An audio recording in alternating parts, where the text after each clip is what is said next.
Hello and welcome to Scale Stuff. In this week's video I'm going to be reviewing the Emhar 1/72 scale Mark IV Tadpole. This is basically the World War I Mark IV tank, only elongated, to deal with the bigger trenches that the Germans made towards the end of the war. I'm not sure they actually ever got used though. In the box you get black and white instructions, gluable rubber band tracks, and the parts to build the tank. This kit does not come with any decals, which suits me fine considering the experiences I've had with Emhar decals in the past.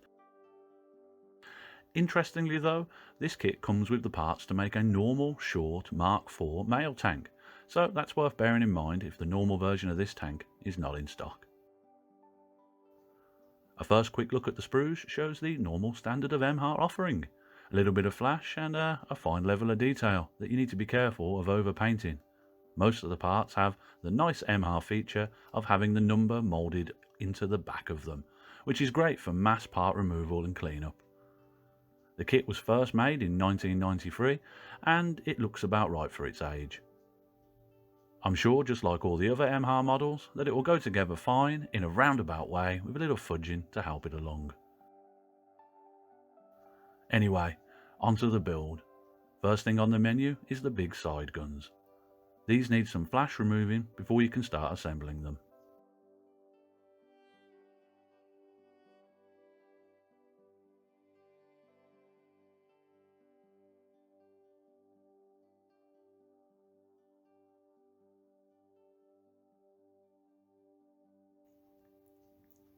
The assembly is easy and straightforward, but the guns are glue in place, so make sure you put them in a position you'll be happy with later on.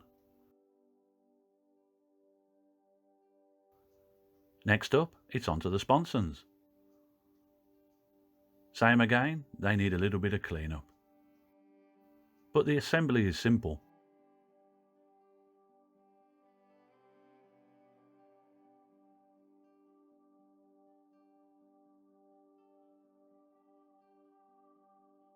Like with the guns though, the turret position is going to be permanent, so make sure you leave them to dry how you'd like them configured.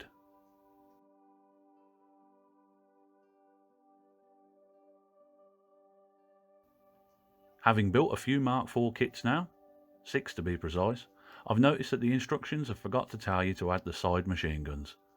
These parts are part 35 and 34 and are simple enough to add.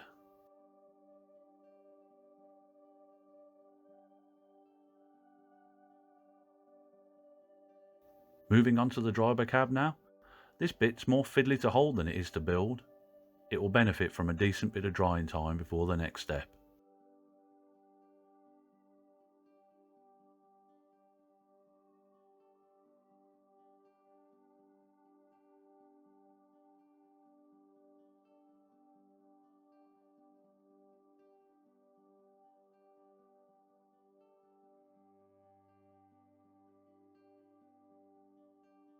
Now it's time to build the main hull.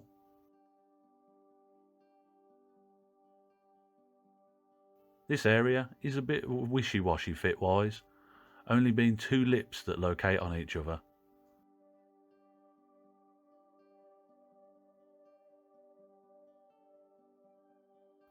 The hull goes together in a roundabout way, but again it will benefit from a good bit of drying time to make it safe to handle.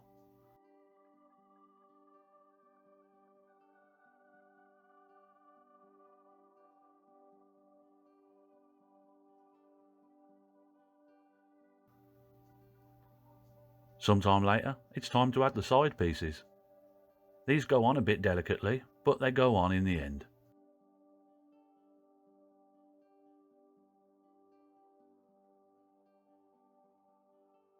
Try to match up the track lines on the hull with the side pieces before you leave it to dry. These side bits are ridiculous. It's literally just a grossly extended Mark IV.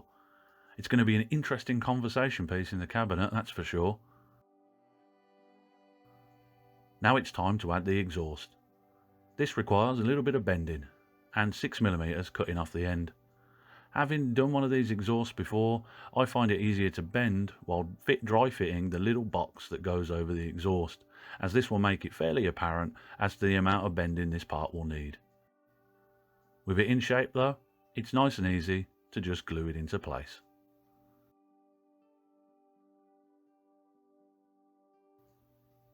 Next up, it's time to add the outer sides to the tank.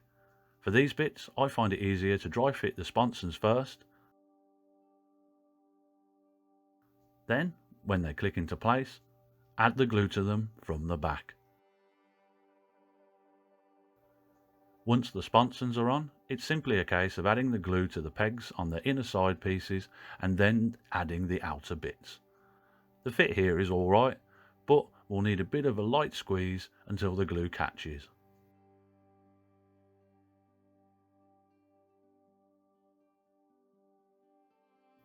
With these bits on though, the tank's really coming together at this point. This is the stage of the model that I've been dreading though, adding the tracks.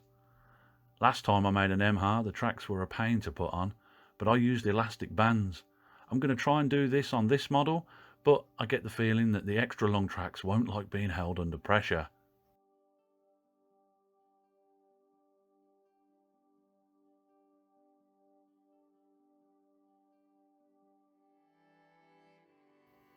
Thankfully, an elastic band actually worked. After adding one half of the track, rather than try and measure and cut the other half, I added it and trimmed it up while it's on the tank. As with everything cut wise, measure twice and cut once, or cut twice but make sure you cut long the first time.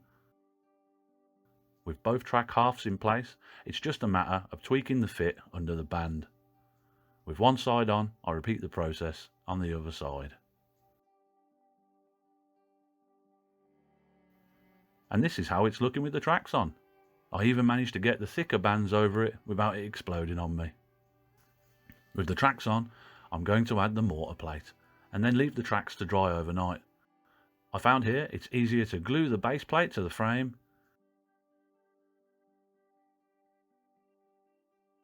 and then dry fit this part before adding the glue to secure it in place.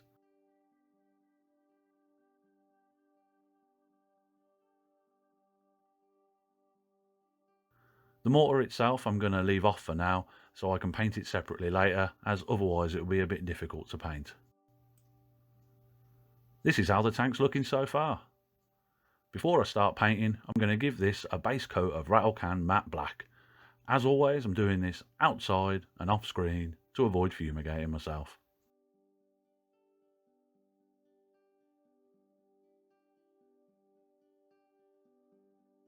Now it's on to the painting.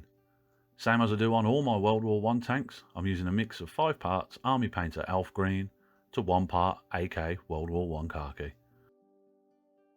I'm building this base coat up in a few thin coats.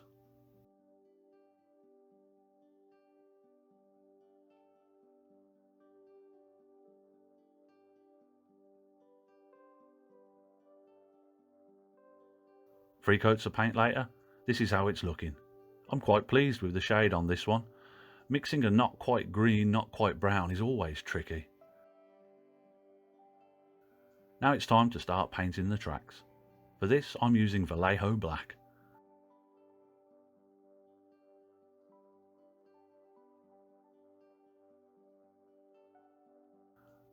I also give the guns a quick going over with this.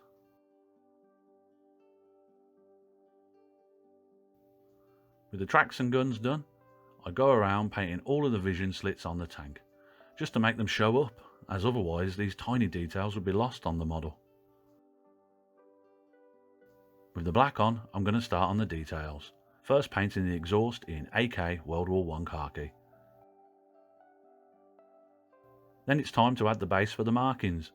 I've been looking up these tanks and apparently they never actually saw action, but I imagine if they did, these red and white markings would have made it onto them. I'm also going to paint a regiment number and a nickname, just so it doesn't feel left out compared to all the other tanks on the shelf. I'm going to do these little fine details off screen as I need a steady hand for these little bits. White on, I'm adding the red. For this I'm using Army Painter Pure Red. I think these red and white markings were added for aerial recognition or something like that. The red and white markings on British tanks hung around a bit into the Second World War, as I've seen them as decals for a few World War II tanks now.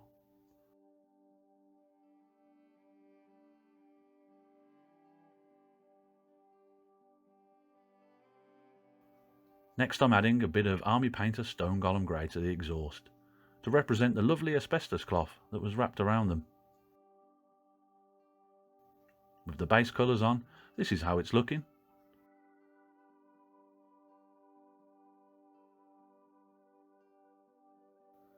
Now I'm going to give it a light dry brush of Army Painter Skeleton Bone to highlight all of the little rivets and details.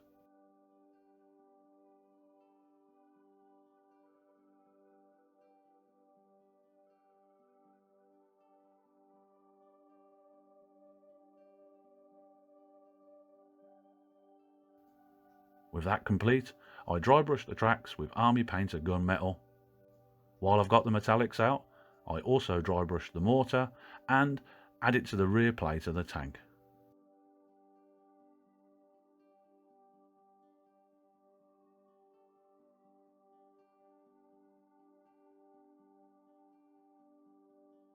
Approaching the end of the paint now, it's time to give the model some more depth, with a light wash of black.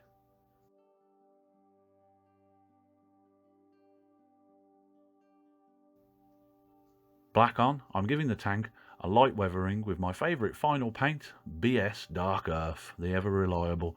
I apply this in a targeted way around and on all of the tracks. With that on, I think I can call this tank done. This is the finished model. I really enjoyed making this World War I tank. It's mad to think that these things existed, and there was a time where just make the tanks we have twice as long was a valid tactical decision. In conclusion, the Emhar World War I Mark IV Tadpole is a nice kit. It has all the slight issues I've come to expect from an Emhar kit, but things like a few parts needing a squeeze while they dry, and a few joints being a little bit delicate, are simple and easy problems to overcome. The detail on the tank is fairly accurate, within the limitations of a small scale model at least, and for all but a complete beginner, this kit shouldn't pose any problems. Costing me £6.50 brand new, I think it's good value for money for what you get in the box. Anyway, that's my build and review of the Emhar 1/72nd scale Mark IV Tadpole. As always, thank you for watching. If you've made it this far, consider subscribing so you don't miss out on future content. Until next time though, look after yourselves and have a good one. Goodbye.